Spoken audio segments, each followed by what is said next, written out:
Welcome to Don't Retire, Graduate, the podcast that asks you what you want to be when you grow up so you can graduate into retirement with a purpose and a passion. I'm your host and valedictorian, Eric Brotman, and this is the 6th season of our show. Every other Thursday, we'll be bringing you interviews with amazing guests, and on alternating weeks, we're hosting our Diary of a Financial Advisor segment, where we interview financial advisors about their professional journeys and their passion for helping others succeed. Please take a moment to subscribe so you never miss an episode. Today, I'm pleased to be joined by Chelsea Williams. Chelsea's known as the Money Whisperer, and she's the host of the Always and Never About the Money podcast. I love that. With over a decade of working with entrepreneurs and their money, Chelsea's come to understand it's always and never about the money. So she's on a mission to splash some color around this very black and white topic. School never taught us about money, yet we use it every day. Financial clarity can be the thing that shatters glass ceilings. Chelsea, welcome to Don't Retire, Graduate. Hey, happy to be here. This is going to be fun because, first of all, the name of your podcast has me wanting to subscribe immediately and check out every episode. So you already have that. Tell us a little bit about yourself first and how you got into being the Money Whisperer, which I also love. And then we'll go from there and talk a little bit about the show and some of the work you're doing. You know, I love this story. I am where I am by complete accident is how it started. It was necessity in my life when I was 20 years old, newly pregnant, single mother, to do something with myself. And so I found myself in college for healthcare administration, saw this accounting class come up, and I loved it. My brain clicked with it, so I ran with it. And it was really a journey of trust after that. I landed a good in-house job, found the opportunity to take over their books, and that led to working in a tax and accounting firm and starting my own business. Okay. And how long ago did you start your own practice, your own business? 8 years. Yep. We're coming up on 9. Okay. Well, you know, they say the first 30 are the toughest. So you're almost there. I'm only kidding. Actually, for our industry, it's generally 5 years to know if you're going to survive or not. So congratulations on reaching almost 10 years. Tell us a little bit about your business and what you do every day to help empower folks. And I know you particularly help empower women with financial literacy and awareness. So let's talk about some of the work you're doing. Yeah. So when I was VP at the tax and accounting firm, before I started my own company, my first company, I realized one thing that really created, like you like to say, passion and having a mission. And that was that the work we were doing for business owners, handing them these financial reports, kind of ended at just giving them the financial reports. They had no idea how to use them, what they are saying, because, you know, your money tells a story. And so as a side passion of mine, I love all of the neurosciences, quantum physics. I'm just fascinated by human nature and understanding it from a biological and scientific level.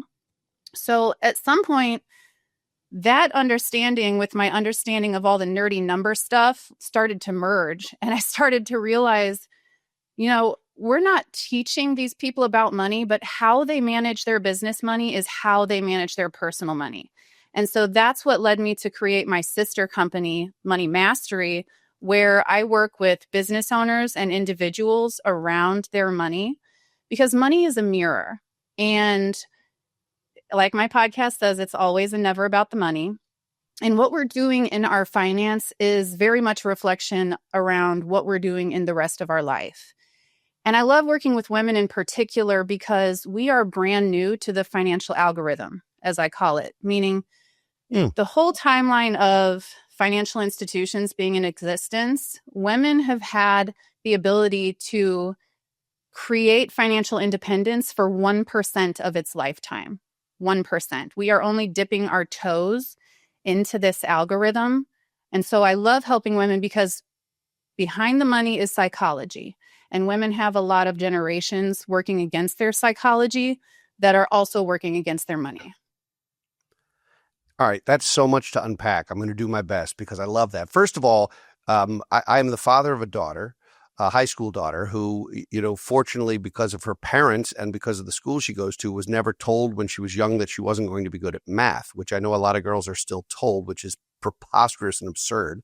But that still happens in the United States in various places. And when it comes to money, what's interesting is that the household wealth in this country is something like 75% controlled by women, whether it's single or widowed or women or divorced women, or whether it's just the women controlling in a traditional marriage or other marriage controlling the wealth. And that number is increasing, not decreasing. The future of money is female entirely. Women outlive men. And the future of money is female. It's one of the reasons why, we spend so much energy and identifying amazing humans for our organization. And we're very heavily female dominated in terms of not only advisors, but specifically the C-suite. And it's because that's where the puck is going, in my opinion. So it's interesting you said it's only 1%. Because you guys, I'm referring to women as you guys. You all have begun essentially taking over the money game in only 1% of the time. That's impressive. It is. And that's one of the things I like to talk about too, because women feel not only disempowered, because it's not only they're being told you're not going to be good at math, which, by the way, for anything number-wise, you need the math of a fourth grader. It's not that complicated. I think we psych ourselves out of that. But it's not only math. I have a lot of clients who were raised with family members telling them, you don't need to be part of the money conversation. You don't need to understand this stuff. This is not something you should be involved in. And so it is incredibly profound to me that in only this 1% span, if you back out enough, in my opinion, we've leveled the playing field. Like, there are still wage gaps and things. But if we zoom all the way out and look at the big picture, it's only a matter of time. Yeah, I do think the playing field is mostly level. I think women are able to, they can vote with their wallets if they choose. They can choose professional advisors with their wallet and with their spending power and with their acumen if they choose. And, so often we hear these stories, and I've been at this 32 years. So I've seen those situations where a husband and wife, traditional, looks like something out of All in the Family, but they come in and the husband literally won't even let his wife speak in the meeting. Like, I've seen that in my career. I don't tolerate it, but I've seen it, and it's real, and it's peculiar to me. Now, there's also lots of situations where one of the two partners or spouses tends to take the lead role in the financial impact in the house, whether it's the bill paying or whether it's some of the decision making. It doesn't mean there isn't conversation. It means that one party or the other says, all right, this is one of the lanes I'll play in, and I'll take this one and you take that one, and we'll sort of divide and conquer a little bit. And I'm seeing that pendulum swing to be much more 50-50 than what I'm sure was 95-5 for a long time. Yeah. Are you seeing that? Rightfully so. I have, yeah. And especially with financial advisors, not only are you guys seeing, the wife not being an active participant in the conversation, but a lot of financial advisors are doing it to the clients, right? Speaking to the husband, working with the husband, not engaging with the wife or inviting them in. And so, yeah, it is certainly a thing. I love that advisors do that, by the way, because it means that they don't keep those clients and we do. That's and, right. and I say that to be funny. You were like, oh God, what's he going to say now? I say that very respectfully because that's just not the way we do business. But we do see that. Now, the industry, I believe, is still something like 88% male. So when we go to conferences and we have, our incoming CEO and our CIO in this firm are both incredible women. And when they go to these financial advisory conferences, people still approach them like they're someone's spouse. Like, oh, who are you here with? Today, 2025. That's ridiculous. And, on the one hand, they're irritated by it and frustrated by it. And on the other hand, I guess you try to reframe it a little bit and say, you know what? They're underestimating you. Just go crush them. You know what I mean? Like, I don't know what to say. The fact that continues, and it's never happened to me, and it happens to lots of other types of folks. I mean, you look at the space, the industry is something like 97% Caucasian too. So you can look at in very similar ways in racial terms, age terms, gender terms. I mean, there's so much. This industry is old and white and male. Now, I am not beating on those people because I think I might qualify at least two of the three and maybe all three soon. But being able to identify that that is A, not okay in the long run, and B, not productive and not helpful, has been a competitive advantage. So if there are any other financial advisors who are watching this and you're still talking only to the husband and not to the wife, please keep doing that because it will make you irrelevant very, very quickly, and we appreciate it. So sorry, Yeah, Chelsea, I had to throw a zinger out there because this is still happening. You're right. You're it seeing it. is. Yeah. And for So those you're, listening and they feel that, go reach out to you, yeah, right? And yeah, I think that's please. one of the things that we have to do in this crucial period is really own our understanding. So if you haven't Yeah. been part of that conversation, start inserting yourself and being part of that conversation. And even in a healthy relationship, we want to split the responsibilities, right? We want to delegate and be a partnership, but still understand what the other side of that looks like. And yes, we are still paving paths, Mhm. but the momentum we have is really exciting. So tell me why it's always and never about the money. First, I love the title. I love the idea. You've left out certain things like sometimes about the money or occasionally or rarely or seldom. So why always and never? What's the genesis of that? What I try to help people understand and have a perspective shift around is the fact that money is a tool. It's an inanimate object. It does not care what you feel, think, see as right, wrong, indifferent. It operates according to how you direct it. And so when you take this idea that everybody has the same exact tool and we're all living in the same exact equation, which is money we make minus money we spend equals money we keep to save and invest, you start to understand that money moves with your energy. So, and I like to say there's no such thing as money problems, only problems showing up in your money. And to use an example that a lot of people can probably relate to, something as simple as lending money to a friend or a family member. A lot of times that can result in conflict, especially if somebody doesn't pay them back or it puts you in a cash situation where you're now struggling. To me, what I see in those situations is a lack of communication and a lack of boundaries. So it's not really about the money. It's about, and these are things that you can probably trace in this relationship further back, was the upfront communication, the being clear, the setting the expectation, your boundary to say, no, I can't lend this to you and risk not getting it back because it'll put me into a financial situation. So I love helping people see money as a mirror and really drill down to what's behind this frustration. What's behind the thing that I'm calling a money problem, but it's actually a problem showing up in my money. So I know you work with business owners and executives, but also individuals and households. You talk about the simple equation, and it is just arithmetic. What comes in minus what you spend equals what you can save. We've been trying to teach people to pay themselves first and to carve out that 10 or 15 or 20% or whatever makes sense for that household, save or invest that first or use that for long term. And then how you spend the other 80% is up to you. Do anything you want with it. Do you concur with that? Is that disharmonious with some of the things that you teach, or does that make sense to you? I believe in the same exact thing. There's a book called Profit First by Mike Michalowicz, and it's called Profit First. And so we use a framework very similar to what he outlines in the book, not only for our business clients, but for our individual clients as well. And the main premise of the book is pay yourself first, just like you said, and prioritizing profit instead of it becoming an afterthought. And, that's one of the biggest issues that I see is we have a net zero equation.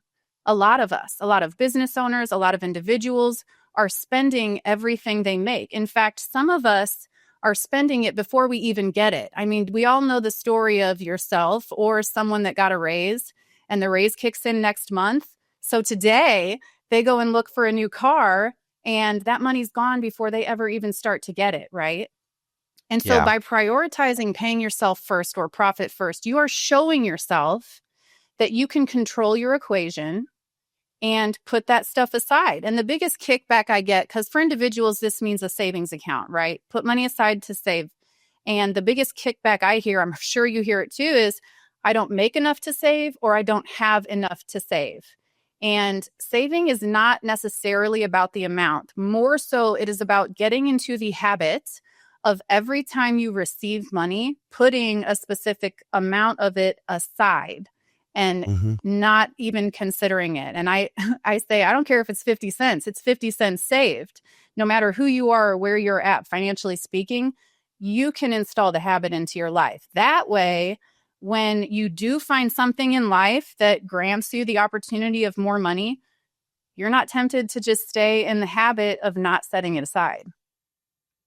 So you mentioned a little earlier during our conversation that the way business finances are handled and the way household finances are handled are similar, if not the same.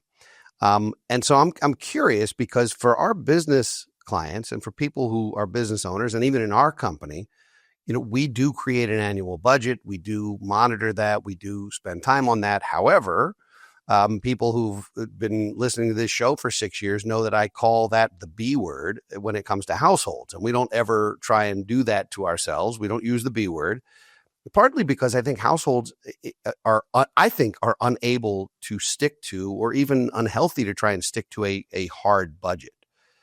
To me, if you make X dollars and you put 20 cents away, and you spend the 80, how you spend it, I truly don't care. Whether it means you're going to a nice steakhouse once every 3 months or you're going to a run-of-the-mill spot every Friday, I don't care how you spend it, whether it's dining or housing or education or entertainment, or it makes no difference if you've saved that amount.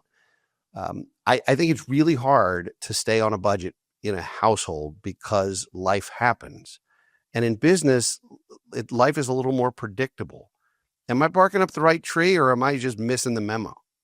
It's okay. If you think I'm missing the memo, you tell me because you promised you were coming in hot. So it's all right. Yeah. No, here's something that we all need to think about too.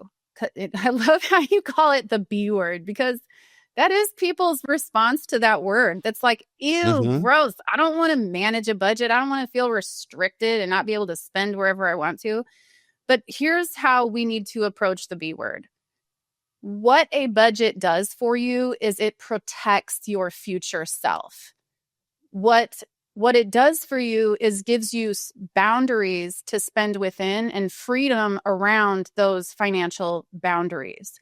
And the Profit First system outlined in Mike's book, when I first read that book, my jaw kept dropping because by the time I read it, I was actually already using a multi-bank account system for my personal finance. And so, look, yes, things come up and they do come up in business as well. It's kind of like the same unpredictability to a certain degree. The only thing you can do, and most of them are predictable, even on a personal level. You have a dog, you probably are going to get a vet bill.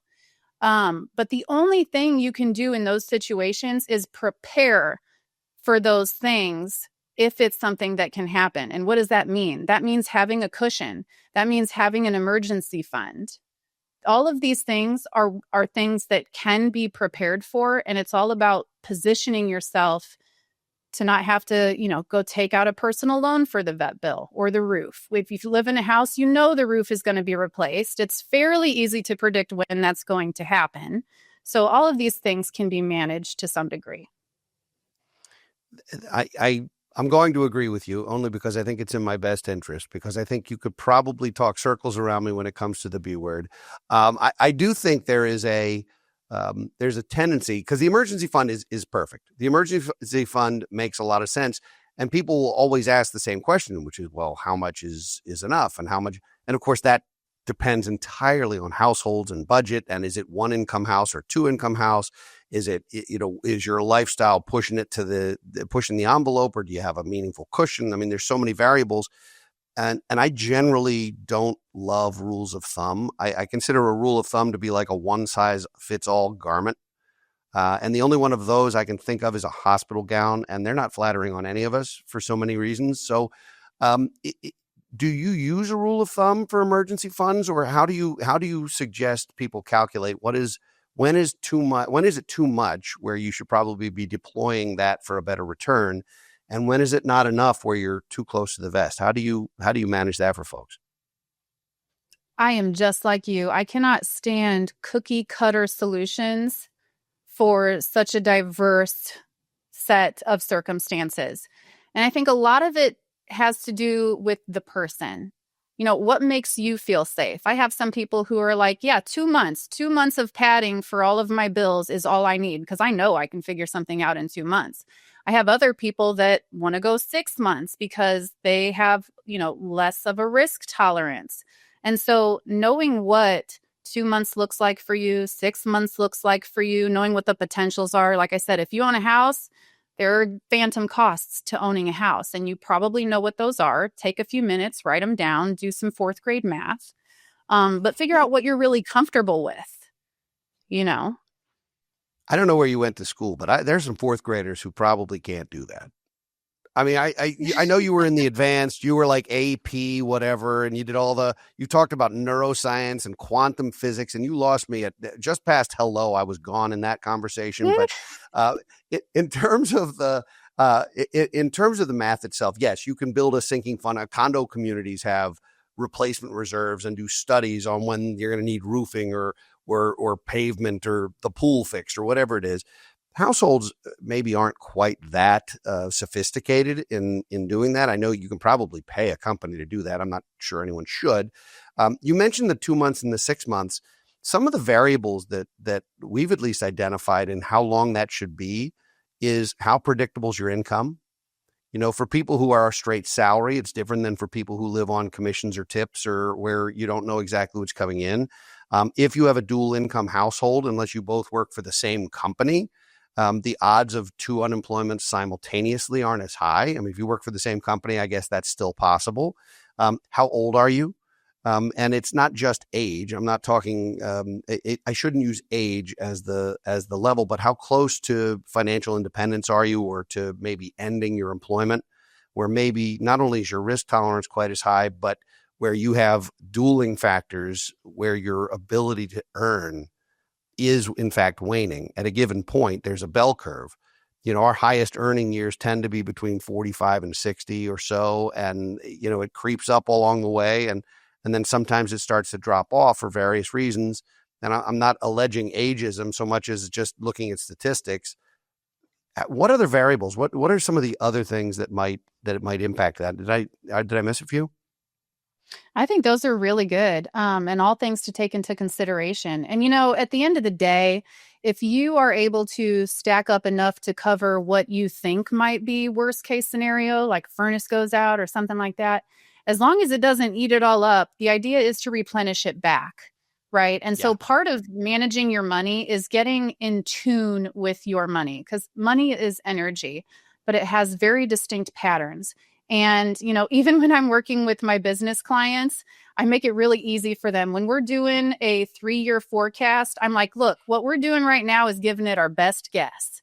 And that may sound weird coming from a professional, but when I first start working with somebody, I don't know their patterns. I don't know their tendencies. All I have is historical financial information to work off of, plus the conversation I have with them about what their plans are for the coming 3 years.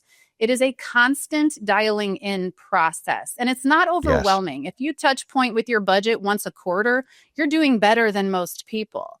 So, you really got to get to know your numbers over time. There's a lot there, and you did use the B word again, but it was in a business context, so I'm giving you a pass. There's a process of doing pro formas or forecasts, whether it's professional or personal.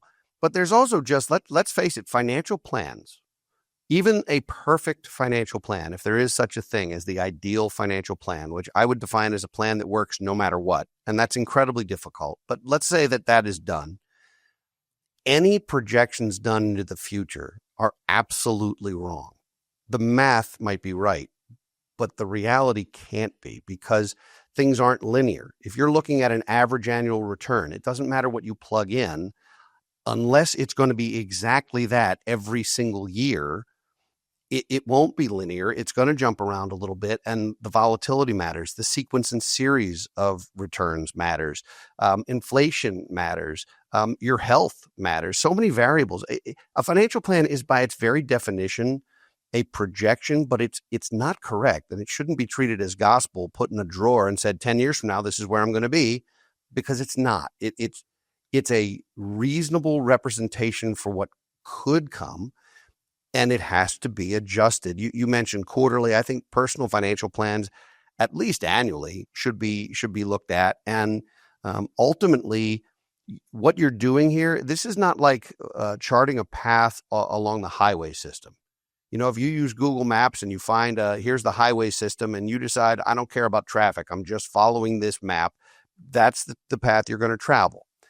But if you're on a boat, if you're on the sea, which is far more what money's like, it's much more liquid than it is solid, right? If you're trying to get from A to B, the way the tides move, the way the weather moves, the way the boat behaves, the way the sails behave, whatever it is, you're going to always have to look at, are you off course? How do you adjust that course? So do you think there's a right, you mentioned quarterly for business.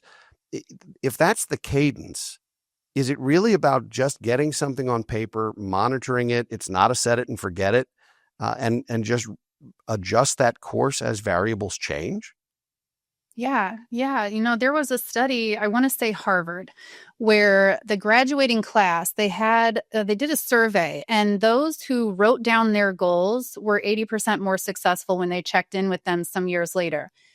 What we're doing is we are calling our shot. That's what I call it. Call your shot. You have to have something measurable, something clear that you can aim for. Now, it's also important to understand you have no idea what the journey likes, and your shot may change. It probably will, in fact, change. But what we're doing by checkpointing, and even like the people I work with, I tell them to check in with people that they work with that do what you do twice a year. Get the updates, adjust your shot, right? But I think the art is in mastering the pivot, because things will change always. And if you know how to navigate that change and how to adjust your shot for that change in the numbers, that's what we're trying to achieve here. I love that you used art instead of science, because math might be science, but this is not scientific.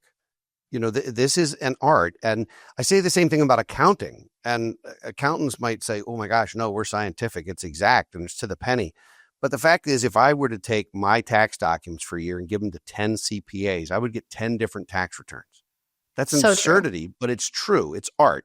If I were to take my family's situation financially and go to 10 different financial advisors, I would get 10 different sets of recommendations. That's really overwhelming. Now, there might be a lot of overlap. There might be some things that are sort of low-hanging fruit and obvious, but there might also be some things that are that are more unique to a specific firm or a strategy or a belief or a psychology. So, if you're a consumer, and let's say you're working with some folks and you want them to see a financial advisor and get some guidance on this, how do you help them pick a firm or an individual or a team that they can feel comfortable in the recommendations, where they don't have to go to 10 firms, get 10 plans, and then do some amalgamation? Yeah. So first of all, I encourage everybody, this is why we own our understanding, right? And we talked about it earlier with women, but it's really everybody.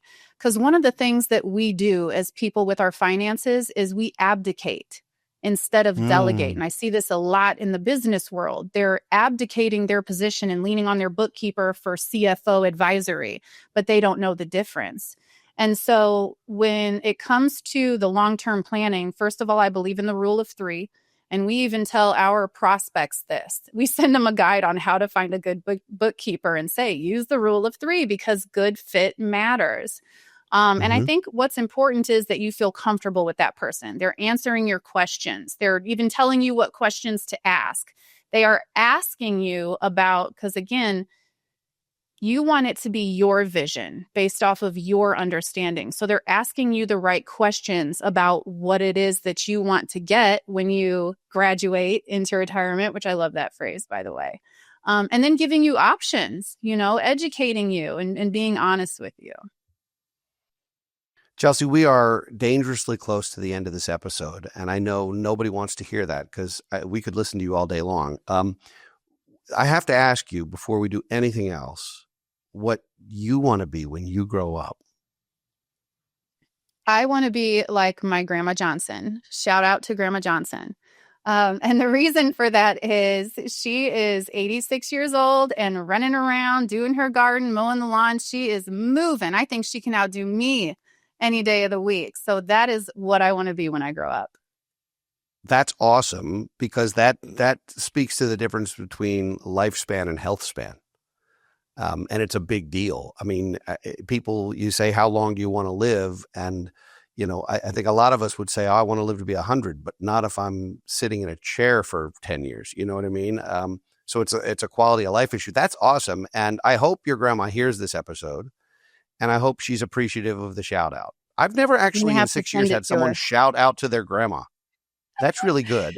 This is the first. I'm going to have to help her, on her phone on how to listen to it, because she won't know, but I'll definitely send it to her. Well, you can send her the phone, or you can get her onto the YouTube. She can watch you too if she wants. Obviously, that's great. How can folks who want more with the Money Whisperer, or who want to check out your show or your company, or just to talk shop with you, talk about the B word, how can folks get in touch with you? Yeah, head on over to moneymastery.work. We have all of the many socials that we are on, including our podcast. And we also have a form on the podcast page for you to submit your questions. I love answering real world questions on our podcast. Fantastic. This has been great. Thank you for being here. I know we're going to stay in touch. I know we're going to collaborate. There's no doubt in my mind. And I can't thank you enough for being on the show. You were a great guest, and I know folks are going to enjoy this episode. Thank you so much. It was fun. Thank you. I'd like to thank all of you for listening and watching today. If you enjoy our show, please be sure to share it with friends and family so they can join you on your journey to financial freedom. And please take a moment to review or leave a rating on your favorite podcast platform. Those are priceless to us. We'll be back next week with another entry in our Diary of a Financial Advisor, and in 2 weeks with another engaging guest. For now, this is your host, Eric Brotman, reminding you, don't retire, graduate. Securities offered through Kestra Investment Services, LLC, Kestra IS, member FINRA SIPC. Investment advisory services offered through Kestra Advisory Services, LLC, Kestra AS, an affiliate of Kestra IS. Kestra IS or Kestra AS are not affiliated with Brotman Financial or any other entity discussed.